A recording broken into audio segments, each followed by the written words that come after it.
Hi, welcome to Mr. Ben Coaching. Today I thought I'd talk to you a little bit about the role of core training in cycling and also triathlon and the running and swimming disciplines.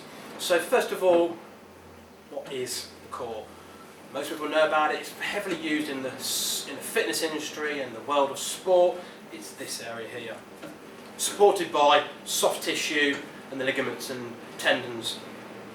Think of it as a cylinder, the spine, and then all the muscles are coming off it, and their role, the spine, is to provide stability and support, hence core stability. In Pilates, which that's my main area which I work in, it's the powerhouse, the abdomen, the lower back muscles and the muscles around the pelvis. That's what we focus on in training, to develop a strong, functional core. Why do we train it first of all? Well, first of all, if you think of the thoracic spine, it's supported by the rib cage. The pelvis is supported by the muscles around it, and of course it's bone. And a really good example is Phil Mack, a physiotherapist up in Scotland. I read an article recently on what he says about it and lower back pain for mountain bikers, and it was great the way he came up with it. The core is like the suspension of the bridge. It's supporting this, and it sits on top of this. So when we're cycling, often we have symptoms of lower back ache, other areas as well, particularly I suffer from lower back, or did to a degree. When I raced when I was young, a youth, and I went to juniors mountain bike racing, the pain I used to get in my back, I just could hardly complete the races. And I just thought, oh, I'm just not meant to mountain bike. I didn't know anything at the time why I was getting this. I look back 30 years time, or 20 years when I started to teach, that I had horrendously tight hamstrings, hip flexors to a degree.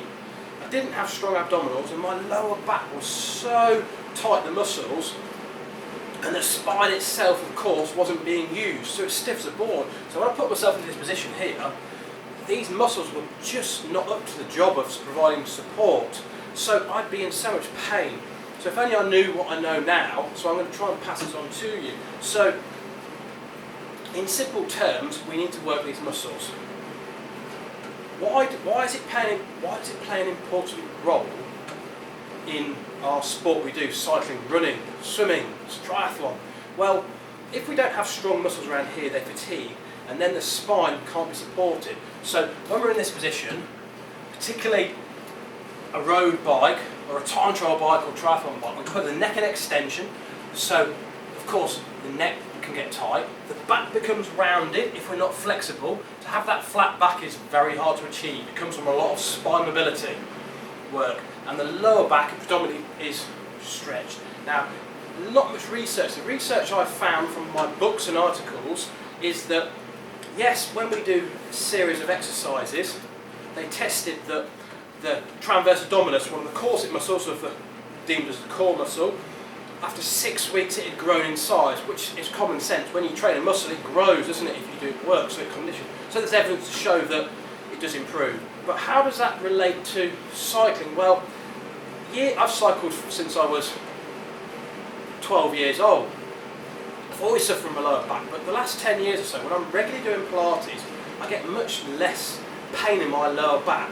And I know that when I'm tired, I don't kind of let the body just kind of roll and rock like you see when you see sportive people and people that perhaps not done much training, and they're going up hills and they're just rolling and straining the lower back, and these muscles get fatigued and they can't provide support. So that's one reason I find personally is a benefit of doing Pilates, or whichever route you want to call it or go down. Someone said to me, what does it improve performance?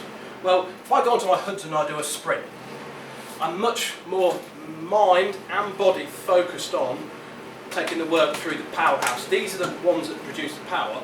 But I feel if I'm regularly training, cycle fit, Pilates fit, then I just feel much more able to produce much better sprint. So in terms of wattage, I don't think I can quantify, yes, it's improved my watts. I don't think there's evidence to show that. But if it's a placebo thing or a mental thing, then I'll do Pilates for the rest of my life, because it definitely helps with me. There's limited research, but from what I found is when we cycle, the hip flexors get worked a lot, hence they can get tight, especially if you're in a very aero position. The lower back muscles work a lot, and the external obliques stop us rocking. So predominantly the lower back muscles are often what get fatigued, and that's where my lower back is weak and tight. I've got the worst of everything. So how do I improve? By doing core. So I've just listed a few exercises. A squat, fantastic exercise. A plank, a side plank, various Pilates exercises such as swimming, arms and legs on your front on all fours, tabletop variations. You can get all these by Google searching or looking at my videos on YouTube. They're aimed at all abilities. You don't need to be an expert, elite athlete to do a squat or a plank. You just need to know how to do them properly. Go down and see a strength conditioning coach. Go down and see a Pilates teacher. Just learn, practice the movements, but remember it's not going to happen overnight. How often should you do it? 10 minutes a day? 3 times a week?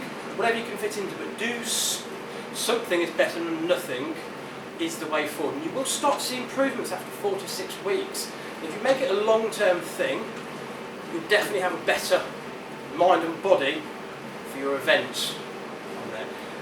Just a brief thing, we haven't spoken about spine mobility because it's not the role of the core, but it's all well and good having strong core muscles, but we need to have flexible spine. Mobility of the spine is important. We need to be able to flex the spine, we need to be able to extend, we need to be able to rotate, we need to be able to side bend. If we've got tight muscles, our spine is not going to be able to move. We put ourselves in such a rounded position that we need to be able to work the opposite of that. So you need to do some spine mobility. Now I'm not going to talk about that, I'll talk about that in the distant future, but there's lots of information out there. Seek your physio osteopath, Pilates teacher, yoga teacher, talk to them about spine mobility, exercises you can do, because it will really complement the core training in your cycling. And I'm not going to talk any more about it, it's brief stuff, because we can talk all day about this, but the conclusion is, little and often do something, see how you get on. You can analyse what it's done for you. I know what it's done for me, and I'll always recommend it. But the bread and butter is, if you want to be good at cycling or running, you've got to do the discipline. Consistency for your sport is key. The training of the core is the little ingredients to help improve and maintain. Okay, I hope that's helped, guys, and I will look forward to seeing you next session. Take care, enjoy your training, stay safe. See ya.